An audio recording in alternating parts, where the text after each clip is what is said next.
The Los Angeles Angels got off to a pretty good start this offseason, signing Tyler Anderson, trading for Gio Urshela and Hunter Renfroe, and making some other moves here and there. Carlos Estevez, another one. But then they just completely stopped trying to do anything. There were no rumors that we weren't in on Correa. We weren't in on Judge, which I don't blame them for. We weren't in on Chris Bassett. There was maybe one rumor about Kodai Senga, but we basically missed out on every single marquee free agent. And there is only one remaining free agent that could take this team and make it a above 500 baseball club in 2023, and his name is Dansby Swanson. What is up, YouTube? It is your boy Namar Sports here, coming back at you with another Angels video, and today we're going to be talking about the only remaining free agent that I am interested in, and that is Dansby Swanson. Hopefully he doesn't sign by the time I finish making this video, but I've seen a lot of people on Angels Twitter complaining about Dansby Swanson, not wanting him on the team, and I'm here to sell you on Dansby Swanson. Before we get into the video, don't forget to leave a like on the video and subscribe for more daily MLB content. And a shout out to Thrive Fantasy for sponsoring this video. Check them out at the link in my description. Get a 100% deposit match up to $100, as well as some free contest entries. Without further ado, let's get into the video and start talking about why the Angels need Dansby Swanson. All right, we're here on Fangraphs, and as you can see, I got the filters to teams, shortstop in the last 2 seasons. So the last 2 seasons, the Angels shortstop position just doesn't exist. There's no production whatsoever. There is no positive being had here by the Angels. 30th in WRC plus. Let's just look at everything. 1.1 wins above replacement in 2 full seasons there. You can see 70 WRC plus, that is 30% below league average production from the shortstop position. You can see 340 slugging, that's awful. 276 on base, that's terrible. 237 average, that's not good either. 19.8 strikeout percentage, that's about league average. It's not terrible, it's not awful. But 4.2 walk percent, that is awful. That's literally the worst in all of baseball.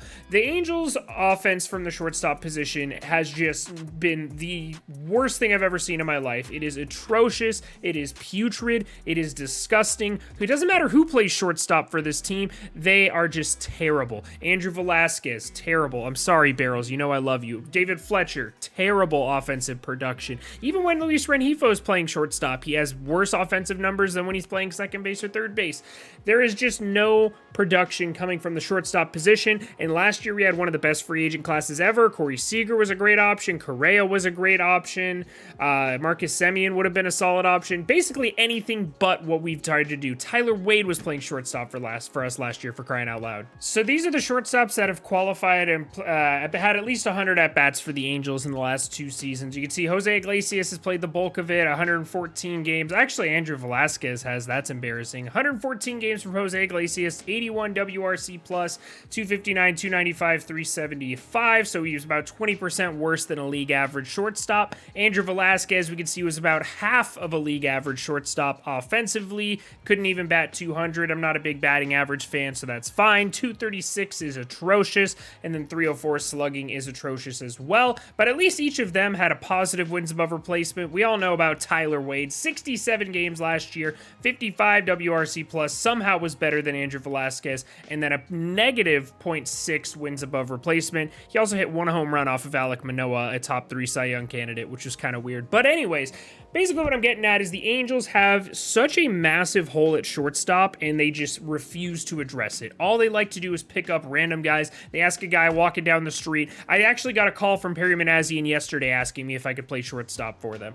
They refuse to go out and get an elite or just a good shortstop. And that's where our boy Dansby Swanson comes in. As you can see here, as far as shortstops who have qualified in the last 2 seasons, 2021 to 2022, he has an above average WRC plus, which 107 WRC plus isn't jump off the page. It's not Carlos Correa. It's not Trey Turner. It's not Francisco Lindor even, but it is so much better than what we have had. You're talking about going from 50 to 55 WRC plus up to 107. You're literally doubling your offensive output by signing Dansby Swanson.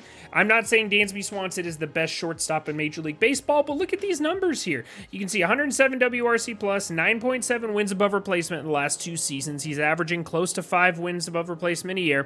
263, 320, 448. That's another 150 points of slugging percentage, another 100 points of on base, as well as some power upside. 52 home runs in the last 2 seasons versus the Angels. The last 2 seasons have put up, I believe, 27 home runs from the shortstop position. So realistically, Dansby Swanson is such a massive upgrade for the Angels. Whether or not you like him, whether he's a shiny name or he reminds you of, what's his name, of Zach Cozart or something. I understand what happened with Zach Cozart, but this is not going to happen with Dansby Swanson. Dansby Swanson is an elite defensive shortstop with good power upside and hits the ball hard, gets on base. You can see he's in the 100th percentile of outs above average last season. You can see he's above average in just about every single offensive metric. He strikes out a lot, but so does Mike Trout, and we know how good Mike Trout is. So realistically, and he's pretty fast. So I don't see why people aren't on the Dansby Swanson train. All I want for is the Angels to make the postseason, and without a guy like Dansby Swanson,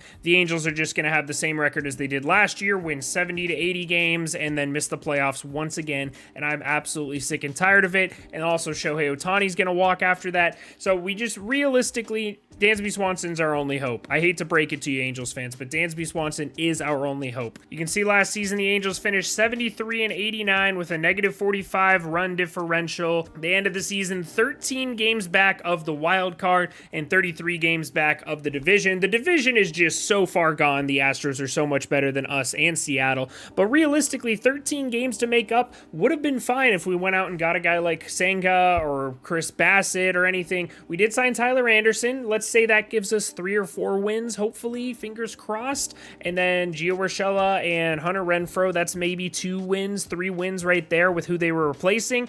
Dansby Swanson, I really think could at least get us closer to closing that gap. It's really going to come down to how many games Trout and Rendon play, which we never know what's going to happen there.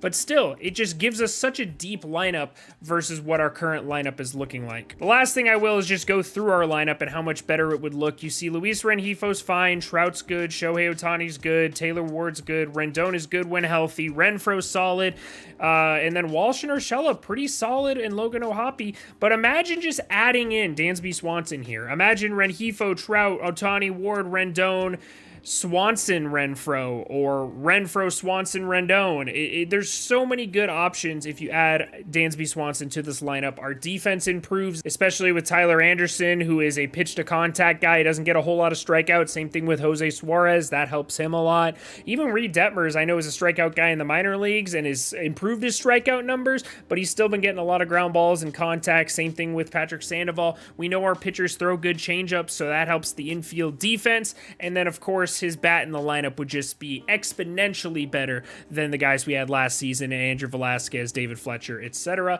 And then that makes our bench look better too. If you have a guy like Gio Urshela on your bench in any given day, or you have David Fletcher on your bench, who we know plays elite second base defense and can give Luis Renjifo some off days. I know Renjifo was better against lefties last year. It just opens up so many possibilities, and Dansby Swanson will be such a massive upgrade for the Angels in 2023. So at the end of the day, I really think that Dansby Swanson is the only option for the Angels right now, and they should be putting all of their time, money, and resources into signing him. I think it's an absolute long shot. I don't think there's much of a chance that we do it, but if the Angels want to compete next year, he is the only thing that should be on their mind right now. It should be go get Dansby Swanson, worry about the rest later. So that is going to do it for us in this one, guys. I appreciate you watching. Don't forget to leave a like on the video if you enjoyed it. Help reach more fans here on YouTube. Don't forget to subscribe for more daily MLB and mostly Angels content. Let's be real with ourselves here, and I will see you guys all in the next one. I hope you have a great rest of your day.